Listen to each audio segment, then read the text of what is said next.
السلام علیکم ورحمۃ اللہ وبرکاتہ نحمده ونصلی علی رسولہ الکریم اما بعد رب اشرح لی صدری ویسر لی امری واحلل عقدۃ من لسانی یفقهوا قولی اللہم تقبل منا صالح الاعمال وتجاوز عن سیئات اعمالنا۔ ناظرین کرام، سورۃ آل عمران کا آغاز کر رہے ہیں۔ سورۃ آل عمران جو ہے وہ اس ترتیب توقیفی کے مطابق تیسری سورت ہے، جس کی 200 آیات ہیں اور 20 رکوعات ہیں، اور اس کی ابتدا کے اندر بہت سا حصہ اکٹھا نازل ہوا، اور اس کا پس منظر یہ تھا کہ رسول اللہ صلی اللہ علیہ وآلہ وسلم کے پاس مختلف وفود آ رہے تھے، اور انہی وفود کے اندر آ کے وہ سوالات کرتے، تو ان میں ایک وفد نجران کے عیسائیوں کا وفد تھا۔ نجران کے عیسائیوں نے آ کے رسول اللہ صلی اللہ علیہ وسلم سے کچھ باتیں کیں، اپنے کچھ عقائد ذکر کیے۔ رسول اللہ صلی اللہ علیہ وسلم ان کے سوالات کے جوابات دیتے رہے۔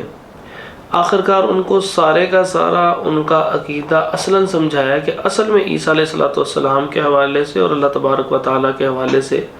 ان کا جو نظریہ غلط ہے وہ کیوں غلط ہے، اور اس کے ساری دلائل ان کو ذکر کیے۔ لیکن جس وقت وہ کج بحثی پہ اتر آئے اور انہوں نے اس بات کو ماننے سے انکار کر دیا، تو پھر آخرکار کج بحثی کا انجام یہ ہوا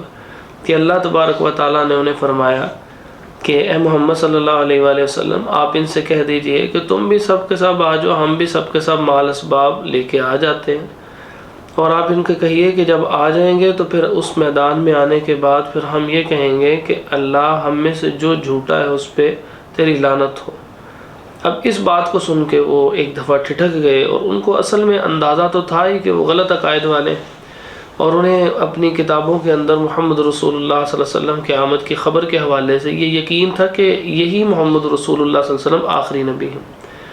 تو اب انہوں نے آپس میں ایک مشورہ کیا، اور انہوں نے کہا یہ تو ہم مباہلہ نہیں کریں گے، یعنی سارے کے سارے آ جائیں اور ادھر سے بھی آ جائیں اور اللہ رب العزت کی لعنت ڈالیں جھوٹے کے اوپر، تو یہ مباہلہ ہوتا ہے، اور مباہلہ وہ کرنے کے لیے تیار نہ ہوئے، کیونکہ انہیں معلوم تھا کہ یہ سچے نبی ہیں، اور پھر ان جھوٹے عیسائیوں کے اوپر اللہ کی لعنت پڑ جائے گی۔ اور یہ جو عام گفتگو ہوتی ہے، ایک طرف سے دلائل ہیں، وہ اس کا رد کرتا ہے، وہ اپنے دلائل دیتا ہے، اس کو کہتے ہیں مناظرہ، جس کو عرف عام میں ہم ڈیبیٹ بھی کہتے ہیں۔ تو جب بات مناظرے سے نکل گئی تو پھر اس وقت ان کو مباہلے کا چیلنج دیا گیا۔ تو آئیے آغاز کرتے ہیں اس پس منظر کے ساتھ کہ ابتدائی کافی ساری آیات اسی حوالے سے ہیں۔ بسم اللہ الرحمن الرحیم، اللہ کے نام سے جو بے حد رحم والا نہایت مہربان ہے۔ الف لام میم۔ الف لام میم کا وہی ترجمہ ہے جو الف لام میم ہے، یعنی اس کا اصل ترجمہ، اصل کیفیت، مراد، مفہوم وہ اللہ ہی جانتے ہیں۔ اور اس کے آگے ایک اور بات آ رہی ہے، وہاں پہ اس کی مزید وضاحت کرتے ہیں کہ یہ کس کیٹیگری کی آیات میں سے ہے۔ فرمایا کہ اللہ وہ ہے کہ اس کے سوا کوئی معبود نہیں۔ اب یہ اپنے ذہن کے اندر تصور لے آئیں کہ یہ عیسائیوں کے اس وفد کو سمجھایا جا رہا ہے، کیونکہ یہ یکبار کی آیات نازل ہوئی ہیں۔ تو جب بھی کبھی کسی خاص پس منظر میں کوئی آیت نازل ہوتی ہے تو پس منظر کے ساتھ اس کو سمجھنا تو ضروری ہوتا ہی ہے، لیکن اصل بات یہ ہوتی ہے کہ اس آیت میں صرف وہی مخاطب نہیں ہوتے، بلکہ باقی عمومی پوری دنیا کے قیامت تک آنے والے تمام انسانوں کی رہنمائی بھی اس میں موجود ہوتی ہے۔ تو یہاں فرمایا کہ اللہ وہ ہے کہ اس کے سوا کوئی معبود نہیں، زندہ ہے، ہر چیز کو قائم رکھنے والا ہے۔ مطلب کہ عیسیٰ علیہ السلام جو ہیں وہ اللہ تعالیٰ نے مسلمانوں کے عقیدے کے مطابق تو اللہ تبارک و تعالیٰ نے ان کو یہودیوں کے صلیب دینے سے پہلے ہی آسمانوں پہ لے لیا، اٹھا لیا، اور قیامت سے پہلے وہ آئیں گے۔ لیکن عیسائیوں کو مخاطب کر کے بتایا جا رہا ہے کہ تم تو یہی سمجھتے ہو کہ عیسیٰ علیہ السلام کو صلیب دے دی گئی اور وہ دنیا سے چلے گئے ہیں، تو اب تم عیسیٰ علیہ السلام کو خدا کہہ رہے ہو، اور خدا تو وہ ہوتا ہے کہ جو زندہ ہو، اور فرمایا کہ اللہ وہ ہے کہ اس کے سوا کوئی معبود نہیں، زندہ ہے، ہر چیز کو قائم رکھنے والا ہے۔ یہ ان کے اس عقیدے کے اوپر رد کیا جا رہا ہے۔ فرمایا اس نے تجھ پر یہ کتاب حق کے ساتھ نازل کی،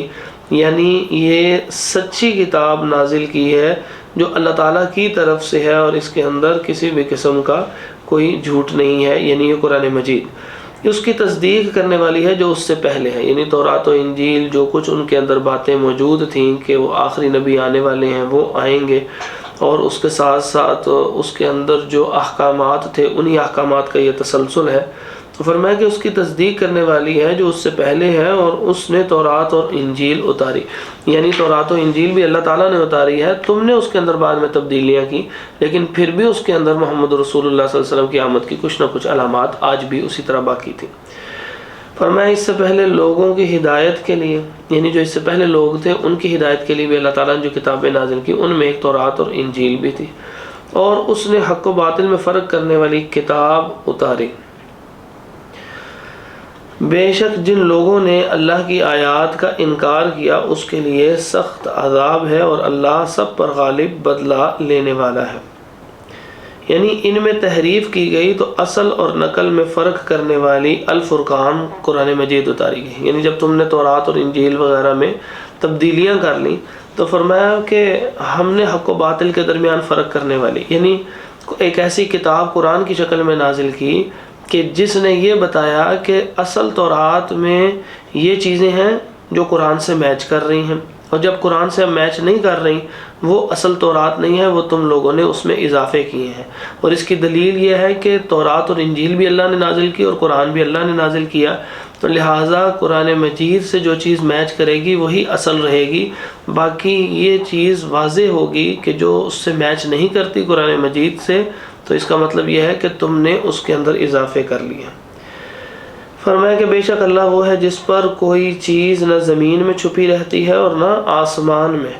وہی ہے جو رحموں میں تمہاری صورت بناتا ہے جس طرح چاہتا ہے۔ تو اب یہ کلیئر کیا جا رہا ہے کہ حضرت عیسیٰ علیہ السلام کی والدہ تھیں حضرت مریم علیہ السلام، تو جب وہ پیدا ہوئے ہیں تو جو پیدا ہونے والا ہوتا ہے وہ خدا نہیں ہوتا، تو یہ اس بات کی وضاحت کی جا رہی ہے کہ وہی ہے جو رحموں میں تمہاری صورت بناتا ہے، کہ اللہ تو وہ ہے کہ جو تمہیں بناتا ہے، وہ خود نہیں اس طرح بنتا، جس طرح چاہتا ہے، اس کے سوا کوئی معبود نہیں، سب پر غالب، کمال حکمت والا ہے۔ وہی ہے جس نے تجھ پر یہ کتاب اتاری جس میں سے کچھ آیات محکم ہیں، یعنی قرآن مجید اتارا کہ جس میں کچھ آیات محکم ہیں، مطلب جن کا مفہوم بالکل واضح ہے، وہی کتاب کی اصل ہے، یعنی جن کا مفہوم دوئی میں نہیں ہے، یعنی دو چیزیں نہیں ہیں، بالکل واضح ہے، وہی کتاب کی اصل ہے۔ ان کی بنیاد پر ان آیات کو دیکھا جاتا ہے اصل میں کہ جن آیات کا جو مفہوم ہے وہ دو قسم کا نکل رہا ہو۔ فرمایا اور کچھ دوسری کئی معنوں میں ملتی جلتی ہیں، یعنی کچھ ایسی آیات ہیں جو متشابہات ہیں، آپس میں ملتی جلتی ہیں، ان کے کچھ معنی مختلف نکل سکتے ہیں، لیکن جو اصل کتاب ہے، جو اکثری حصہ ہے قرآن مجید کا، وہ اکثری حصہ یہ ہے کہ اس کے اندر بالکل واضح مفہوم ہے، اور جن آیات سے دو دو الگ الگ مطلب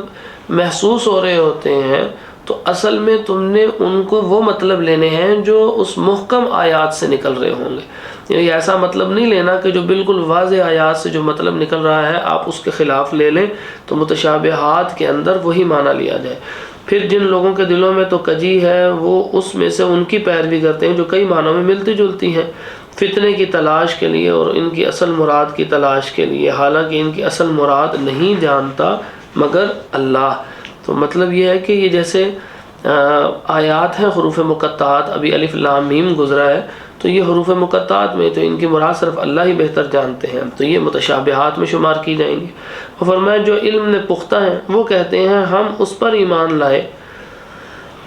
یعنی ایمان کی حد تک سب کے اوپر ایمان لانا ضروری ہے، اور علم کے پختہ لوگ وہ اسی طرح کہتے ہیں۔ فرمایا سب ہمارے رب کی طرف سے ہے اور نصیحت قبول نہیں کرتے مگر جو عقلوں والے ہیں۔ اے ہمارے رب ہمارے دل ٹیڑھے نہ کر اس کے بعد کہ تو نے ہمیں ہدایت دی، اور ہمیں اپنے پاس سے رحمت عطا فرما، بے شک تو ہی بے حد عطا کرنے والا ہے۔ اے ہمارے رب بے شک تو ان سب لوگوں کو اس دن کے لیے جمع کرنے والا ہے جس میں کوئی شک نہیں، یعنی قیامت کے دن، بے شک اللہ وعدے کی خلاف ورزی نہیں کرتا۔ تو یہ دعا مانگی جا رہی ہے کہ یا اللہ ہمیں محکمات کو ماننے کی توفیق عطا فرما، اور اہل علم سے پوچھ کے ان آیات کے اصل معنی اور مفاہیم جو اللہ تبارک و تعالیٰ نے اس کا جو اصل مراد ہے وہ ان سے سمجھتے ہوئے اس کے اوپر ماننے کی توفیق عطا فرما۔ فرمایا کہ بے شک جن لوگوں نے کفر کیا، تو یہاں سے وہ مراد وہ نجران کے عیسائی ہیں کہ جو آئے تھے آپ صلی اللہ علیہ وسلم سے سوال کرنے۔ اور میں نے پہلے ذکر کیا ہے کہ ایک پس منظر کے ساتھ ضرور ایک آیت ہے، لیکن وہ اپنے مفہوم میں ایک عموم بھی رکھتی ہے، تمام انسانوں کے لیے بھی ایک ہدایت ہے۔ تو یہاں پر مراد کہ بے شک جن لوگوں نے کفر کیا، تو یہاں ظاہرین مراد جو ہیں وہ وفد نجران کے وہ عیسائی ہیں کہ جو آئے تھے، لیکن اس سے اب عمومی مراد جو ہے وہ تمام یہودی بھی ہیں، مشرکین عرب بھی ہیں، اور قیامت تک تمام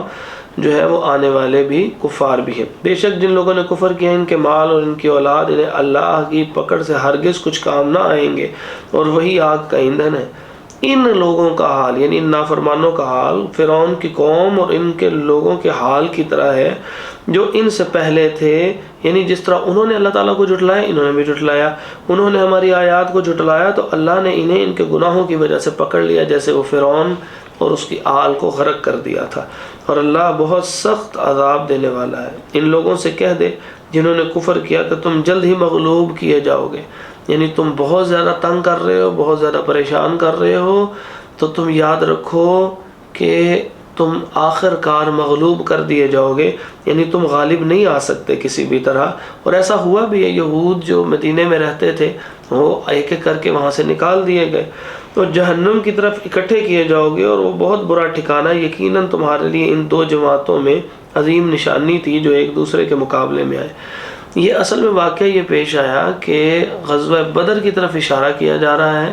کہ جس میں کفار جو تھے وہ 1000 تھے اور ان کے پاس خوب اسلحہ تھا، اور مسلمان 313 تھے اور تقریباً نہتے تھے۔ تو اب یہ آمنے سامنے آگے ہوئے تھے، تو اب ان آمنے سامنے آنے کے بعد جو ایک جنگ ہوئی، ایک لڑائی ہوئی، تو اس کی مختلف کیفیات ہوئیں کہ جو اللہ رب العزت نے اس جنگ سے پہلے مسلمانوں کی مدد فرمائی۔ اللہ تبارک و تعالیٰ نے ایک اونگ اور نیند طاری کی، جس کی وجہ سے مسلمان جو ہیں وہ اس سے جب بیدار ہوئے اس اونگ کے بعد تو وہ فریش تھے، اور اس کے مقابلے میں جو کفار تھے وہ جنگ کا ایک ہولناکی ان کے اوپر سوار تھی۔ دوسری بات یہ کہ مسلمانوں والی جگہ کے اوپر جب اس جگہ کے اوپر بارش برسی تو مسلمان جو ہیں وہ اس جگہ پہ تھے کہ جہاں پر پانی جو ہے وہ بہتا ہوا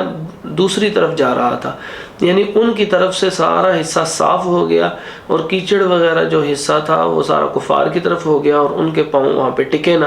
اسی طرح پھر اللہ رب العزت نے فرشتوں کو مدد کے لیے اتار دیا۔ اسی طرح اللہ تبارک و تعالیٰ نے، وہ آگے ذکر بھی آ رہا ہے کہ مسلمان جو تھے انہوں نے کافروں کو دیکھا تو ان کو وہ نظر آئے کہ وہ اتنے سارے ہیں، اور اسی طرح کافروں نے جب مسلمانوں کو دیکھا تو وہ ان کو ڈبل نظر آئے۔ تو بعض مفسرین نے لکھا، اس کا آگے بیان بھی آ رہا ہے کہ مسلمانوں نے اپنے سے دگنے کافر دیکھے۔ مطلب کیا کہ مسلمان 313 تھے اور کافر 1000، تو ان کو 1000 نظر آنے کے بجائے 313 کا ڈبل نظر آئے۔ تو اس طرح اس کا مطلب وہ 3 گنا تھے تو وہ 2 گنا نظر آنے شروع ہو گئے، تو اس سے بھی ان کی جو ہے وہ ڈھارس بندھی۔ اور دوسری بعض مفسرین نے رائے اختیار کی کہ کفار کو مسلمان دگنے نظر آنے شروع ہو گئے، تو اس طرح وہ ان کو پتہ لگا کہ وہ جو تھوڑے نہیں ہیں تو بہت زیادہ انہیں محسوس ہونا شروع ہو گیا، یعنی ویژن ڈسٹرب کر دیا گیا۔ تو پھر اس کے بعد جنگ ہوئی۔ تو یہ اللہ رب العزت بیان فرما رہے ہیں کہ ان لوگوں سے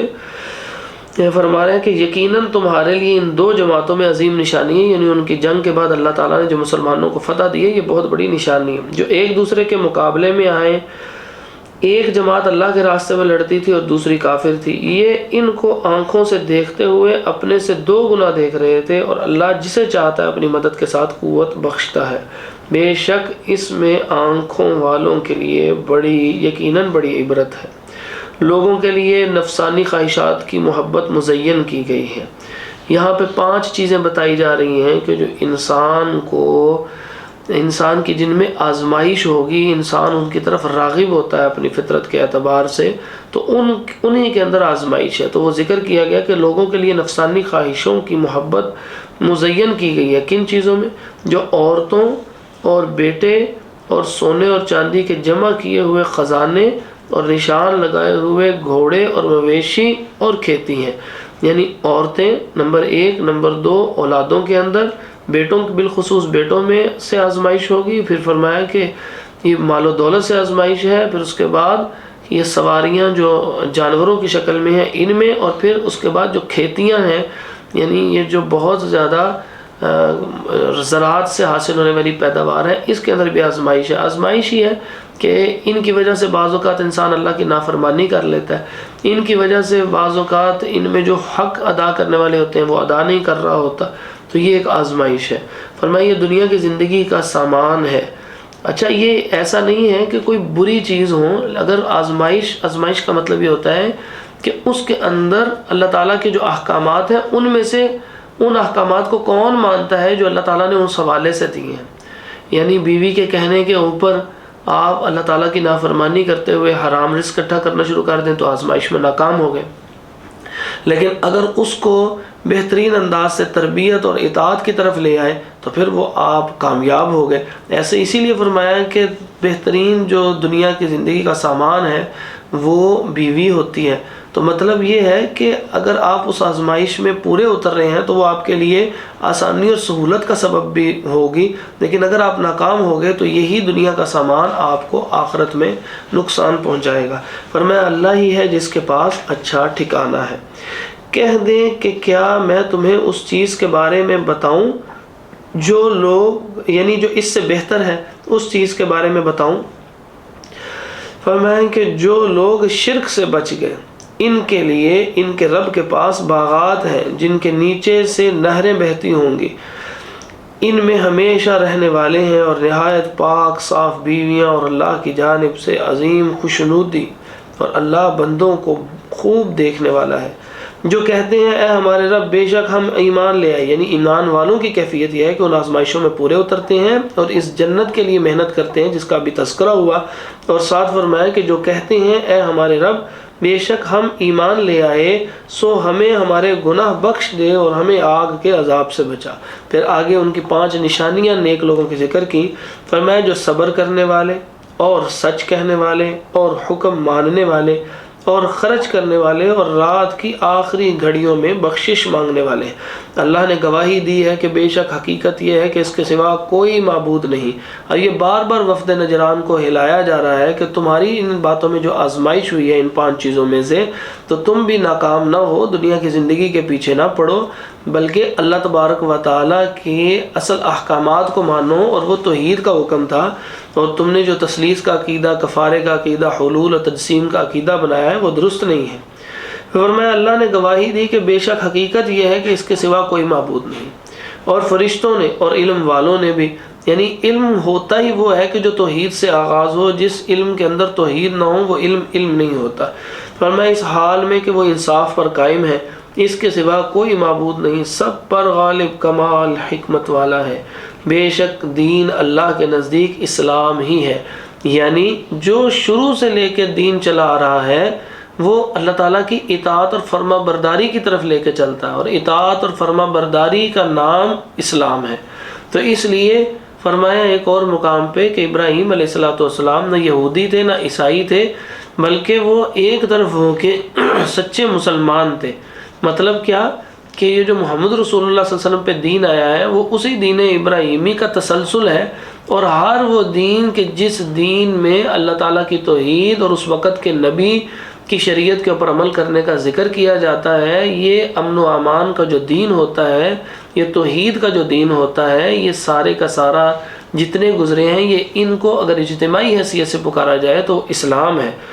تو اسی کا تسلسل یہ آخری پیغمبر حضرت محمد صلی اللہ علیہ وسلم پر آیا، اور اسی لیے اس دین کا نام باقاعدہ طور پہ دین اسلام رکھا گیا۔ فرمایا بے شک دین اللہ کے نزدیک اسلام ہی ہے، اور وہ لوگ جنہیں کتاب دی گئی انہوں نے اختلاف نہیں کیا مگر اس کے بعد کہ ان کے پاس علم آ چکا، یعنی انہیں معلوم ہو چکا تھا کہ اسلام ایک سچا دین ہے، پھر بھی انہوں نے اختلاف کیا۔ کیوں؟ فرمایا کہ آپس میں ضد کی وجہ سے، اور یعنی وہ اصل میں کہتے تھے کہ ہمارے بنی اسرائیل میں سے کیوں آخری نبی نہیں آئے، جو بنی اسرائیل کے علاوہ کیوں بنو اسماعیل میں کیوں آئے ہیں؟ تو یہ ضد کی وجہ سے انہوں نے انکار کر دیا اللہ کے آخری نبی حضرت محمد صلی اللہ علیہ وسلم کو ماننے سے، حالانکہ وہ جانتے تھے کہ یہ سچے نبی ہیں۔ فرمایا جو اللہ کی آیات کا انکار کرے تو بے شک اللہ بہت جلد حساب لینے والا ہے۔ پھر اگر وہ تجھ سے لڑے، یعنی محمد صلی اللہ علیہ وسلم اس دین کے حوالے سے آپ سے لڑے، تو کہہ دیں کہ میں نے اپنا چہرہ اللہ کے تابع کر دیا اور اس نے بھی جس نے میری پیروی کی، یعنی جس نے میری بات مانی، اس نے بھی اللہ تعالیٰ کی کے تابع کر دیا اپنے چہرے کو۔ اور ان لوگوں سے جنہیں کتاب دی گئی ہے اور ان پڑھ لوگوں سے کہہ دے، یعنی جنہیں کتاب دی گئی، اہل کتاب یہودی اور عیسائیوں کو بھی کہہ دیں، اور ان پڑھ لوگوں یعنی مشرکین عرب کو بھی کہہ دیجئے کہ کیا تم تابع ہو گئے ہو؟ بس اگر وہ تابع ہو جائیں، یعنی جس طرح فرمایا کہ میں تابع ہوں اور میرے ماننے والے اللہ کے تابع ہیں اور توحید کو ماننے والے ہیں، تم یہودی اور عیسائیوں اور مشرکین عرب اور کفار، کیا تم بھی اسی طرح تابع ہو؟ اور جواب تو ان کا یہی ہے کہ وہ تابع نہیں ہے۔ فرمایا پس اگر وہ تابع ہو جائیں تو بے شک ہدایت پا گئے، اور اگر وہ منہ پھیر لیں تو تیرے ذمہ، یعنی محمد صلی اللہ علیہ وسلم آپ کے ذمہ تو صرف پہنچا دینا ہے، اور اللہ بندوں کو خوب دیکھنے والا ہے۔ بے شک جو لوگ اللہ کی آیات کا انکار کرتے ہیں، اس میں اہل کتاب کی مذمت کی جا رہی ہے اور ان کے اس عمل کی مذمت کی جا رہی ہے کہ وہ پہلے تو انکار کرتے رہے، پھر لڑتے رہے، حتیٰ کہ اپنے زمانے میں وہ انبیاء تک کو قتل کرتے رہے۔ فرمایا بے شک جو لوگ اللہ کی آیات کا انکار کرتے ہیں اور نبیوں کو کسی حق کے بغیر قتل کرتے ہیں، یعنی بلا وجہ، اور نبی کا قتل کرنا تو کوئی وجہ ہی نہیں بنتی، اس کی تو اطاعت کی جانی چاہیے تھی، یعنی وہ نبیوں کو بغیر کسی وجہ کے قتل کرتے ہیں، اور لوگوں میں سے جو انصاف کرنے کا حکم دیتے ہیں انہیں قتل کرتے ہیں، یعنی جو ان کی قوم میں انہیں کہتا تھا کہ لوگوں اللہ کے دین کی طرف آ جاؤ اور انصاف کرو، جو انصاف یہی ہے کہ اللہ تعالیٰ کے جو حقوق ہیں اس کو دو اور غیر اللہ کو اللہ کے حقوق نہ دو، یعنی شرک نہ کرو اور اس قسم کی اور خرابیوں سے رک جاؤ، تو یہ ان توحید کو پکارنے والوں کو قتل کر دیتے۔ سو انہیں ایک دردناک عذاب کی خوشخبری سنا دے۔ اب یہ خوشخبری تو نہیں ہے، یہ تو ایک بدخبری ہے۔ مطلب یہ کہ جس طرح وہ بڑے خوش ہیں قتل کرنے کے بعد کہ انہیں نصیحت کرنے والے دنیا سے ختم ہو گئے ہیں، تو یہ ایک خوشی کسی ان کے اندر ذاتی طور پہ کیفیت بنتی ہے، تو یہاں پہ ایک ان کو اسی اعتبار سے ان کو جواب دیا جا رہا ہے کہ پھر وہ خوشخبریوں کے لیے تم یہ کرتے ہو تو پھر یہ خوشخبری اس قسم کی لو، تمہیں ایک دردناک عذاب دیا جائے گا۔ فرمایا یہی وہ لوگ ہیں جن کے اعمال دنیا اور آخرت میں ضائع ہو گئے اور ان کی مدد کرنے والے کوئی نہیں۔ کیا تو نے ان لوگوں کو نہیں دیکھا جنہیں کتاب میں سے ایک حصہ دیا گیا؟ انہیں اللہ کی کتاب کی طرف بلایا جاتا ہے تاکہ وہ ان کے درمیان فیصلہ کرے، پھر ان میں سے ایک گروہ منہ پھیر لیتا ہے اس حال میں کہ وہ منہ موڑنے والے ہوتے ہیں۔ اصل میں یہ لوگ جو تھے، ان لوگوں کے کتابوں میں احکامات لکھے ہوئے تھے، اللہ نے جو نازل کیے تھے، جیسے مثال کے طور پر ان کا ایک مشہور واقعہ بھی ہے کہ جب ان میں سے یہود میں سے کچھ افراد نے آپس میں زنا کر لیا، یعنی ایک مرد اور عورت نے، تو اللہ کے نبی صلی اللہ علیہ وسلم کے پاس لائے گئے، تو آپ صلی اللہ علیہ وسلم نے پوچھا کہ تمہاری کتاب میں اس کے بارے میں کیا حکم ہے؟ تو وہ آگے سے کہنے لگے جی ہماری کتاب میں حکم یہ ہے کہ اس کو جو ہمارا پیٹا جائے گا اور گدھے کے اوپر بٹھایا جائے اور اس قسم کی اس کی سزا دی جائے۔ تو وہ آپ صلی اللہ علیہ وآلہ وسلم نے کے ساتھ جو عبداللہ بن سلام رضی اللہ تعالی عنہ بیٹھے ہوئے تھے، جو یہودیوں کے پہلے عالم تھے، اس کے بعد اسلام کو انہوں نے قبول کر لیا تھا، تو وہ کہنے لگے اللہ کے نبی صلی اللہ علیہ وسلم ان کو کہیے کہ کتاب لے کر آئیں اپنی تورات، ان کی کتاب میں لکھا ہوا ہے کہ آج بھی اسی طرح لکھا ہوا ہے، بے شک جتنی مرضی بھی تبدیلیاں کر لیں، کہ ایسے کرنے والے کو رجم کیا جائے گا، یعنی پتھر مار مار کے مار دیا جائے گا جب شادی شدہ یہ زنا کرے گا۔ وہ جب کتاب ان سے منگوائی گئی تو ان میں سے ایک بڑا دیدہ دلیر آدمی اس جگہ پہ ہاتھ رکھ کے کہنے لگے لیں جی پڑھ لیں۔ اب اس لفظ کے اوپر انہوں نے ہاتھ رکھے تو عبداللہ بن سلام کہنے لگے ان کو کہیے کہ یہ ہاتھ اٹھائیں، اس کے نیچے لکھا ہوا ہے۔ تو وہ چونکہ عالم تھے اس وقت کے، تو ان کو معلوم تھا کہ یہ ہماری کتاب میں لکھا ہوا ہے، تو جب ان سے ہاتھ اٹھوایا گیا تو نیچے رجم کی سزا لکھی ہوئی تھی۔ تو یہاں پہ ذکر کیا جا رہا ہے کہ جب ان کو ان کی کتاب جو ان میں احکامات ہیں ان کی طرف بھی بلایا جاتا ہے تو تب بھی یہ نہیں مانتے۔ فرمایا کیا تو نے ان لوگوں کو نہیں دیکھا جنہیں کتاب میں سے ایک حصہ دیا گیا؟ انہیں اللہ کی کتاب کی طرف بلایا جاتا ہے تاکہ وہ ان کے درمیان فیصلہ کرے، پھر ان میں سے ایک گروہ منہ پھیر لیتا ہے اس حال میں کہ وہ منہ موڑنے والے ہوتے ہیں، یعنی وہ اس سزا کے اوپر جو ان کی تورات میں بھی لکھی ہو اس کو قبول کرنے کے لیے دلی طور پہ تیار نہیں۔ فرمایا یہ اس لیے کہ بے شک انہوں نے کہا ہمیں آگ ہرگز نہ چھوئے گی مگر چند گنے ہوئے دن، یعنی ان کے ذہن میں یہ تھا کہ ہم جیسے مرضی خرابیاں کر لیں ہمیں کوئی گناہ ہی نہیں ہونا۔ فرمایا اور انہیں ان کے دین میں ان باتوں نے دھوکہ دیا جو وہ گھڑا کرتے تھے، یعنی وہ اس وجہ سے گمراہ ہوئے کہ وہ ایسی چیزیں آپس میں پہلے گھڑ کے وہ رکھ لیتے اور پھر بعد میں اسی پہ مطمئن ہو جاتے. تو انہی میں سے ایک بات یہ تھی کہ ان کو کسی بھی قسم کی کوئی پریشانی اور تکلیف قیامت کے دن نہیں آئے گی جہنم کے حوالے سے. تو یہ انہوں نے پہلے عقیدہ گھڑا، اور اس کے بعد پھر اس بنیاد کے اوپر کہ جب انہیں کوئی جہنم میں گرایا ہی نہیں جائے گا چند دن کے علاوہ، تو پھر وہ جو قسم کے مرضی گناہ تھے وہ کرنا شروع ہو گئے. فرمایا پھر کیا حال ہوگا جب ہم انہیں اس دن کے لیے جمع کریں گے جس میں کوئی شک نہیں، اور ہر جان کو پورا دیا جائے گا جو اس نے کمایا، اور ان پر ظلم نہیں کیا جائے گا. کہہ دیں اے اللہ بادشاہی کے مالک، تو جسے چاہے بادشاہی دیتا ہے اور جس سے چاہتا ہے بادشاہی چھین لیتا ہے، اور جسے چاہے عزت دیتا ہے اور جسے چاہے ذلت دیتا ہے، ذلیل کر دیتا ہے. تیرے ہی ہاتھ میں ہر بھلائی ہے، بے شک تو ہر چیز پر پوری طرح قادر ہے. مطلب یہ تھا کہ یہودی اور عیسائی یہ کہتے تھے کہ ان کی نسل میں سے نبی آنے چاہیے. تو فرمایا کہ یہ تو اللہ تعالیٰ جس کو چاہے بادشاہی عطا فرما دے، نبوت عطا فرما دے. تم کون ہوتے ہو اس کے اوپر، اس کے فیصلوں کے اوپر اختلاف کرنے والے؟ فرمایا کہ کہہ دیجئے کہ تو رات کو دن میں داخل کرتا ہے، یعنی جب رات کا کچھ حصہ دن میں داخل ہو جاتا ہے تو دن بڑا ہو جاتا ہے اور راتیں چھوٹی ہو جاتی ہیں. آپ گرمیوں میں دیکھیں کہ رات چھوٹی ہے اور دن بڑے ہیں. اور تو دن کو رات میں داخل کرتا ہے، یعنی اللہ تعالیٰ کی قدرت کا اظہار ہے کہ اس کے بعد یہ کیفیت ہوتی ہے موسمی تغیرات کی. اور اس نظام کے یعنی وہ جو سورج جو ہے وہ ارد گرد، وہ یعنی سورج کے ارد گرد جو زمین گھوم رہی ہے اور اٹ سیلف بھی سپن کر رہی ہے، وہ خود بھی گھوم رہی ہے اور پورے اس آربٹ کے اندر بھی گھوم رہی ہے. وہ اس انداز سے گھوم رہی ہے کہ جب گرمیاں آتی ہیں تو رات کا کچھ حصہ دن میں داخل ہو کے دن طویل ہو جاتا ہے اور رات مختصر،